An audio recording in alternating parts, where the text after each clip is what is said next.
ঢাকার কেরানীগঞ্জের বেকারি কারখানাগুলোতে তৈরি হচ্ছে মানুষ মারার বিষ।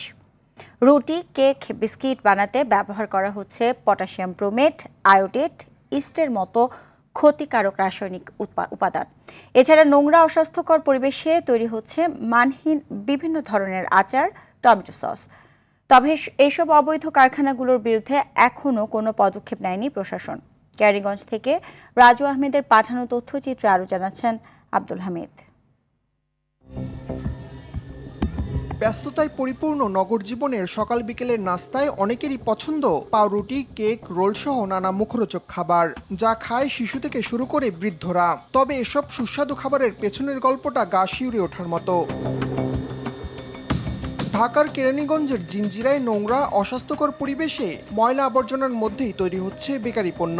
ব্যবহার হচ্ছে ক্যান্সার সৃষ্টিকারী পটাশিয়াম ব্রোমেট, আয়োডেট, ইস্ট সহ নানা রাসায়নিক পদার্থ। যেটা আমরা বানাই ওইটা আমরাই খাই, আপনার না খেয়ে তো পাবলিকে খাওয়াই না। যতটুকু সম্ভব গোছাই রাখা হয়।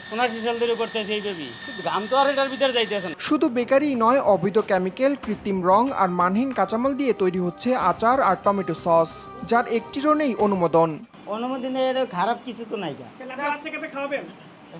বাচ্চারাও খায়, সমস্যা কি? আমার বাচ্চা আমার খায়। আমরা সবকিছু নিয়ে অ্যাপ্লাই করে রাখছি। আমরা নতুন আসছি এখানে।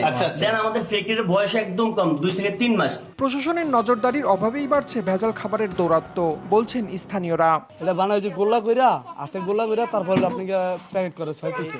1-2 বাড়িতে না, যত জায়গায় যাইবেন পুরা জিঞ্জিরের মধ্যে এগুলো বানায়। পুরা জিঞ্জিরে নিয়ে পাইবেন। প্রশাসনে দেখলে 1 বাড়ি 2 বাড়িতে না বানাইলে গোসাইলে জায়গাইলে দিয়ে দিবা। হাজার হাজার মানুষ। উপজেলা নির্বাহী কর্মকর্তা জানান, দ্রুত এসব ভেজাল কারখানার বিরুদ্ধে ব্যবস্থা নেওয়া হবে।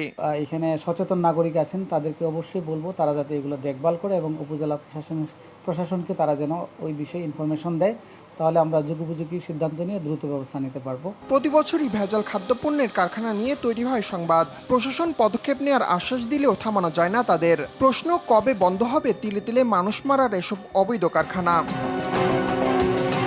আব্দুল হামিদ, RTV।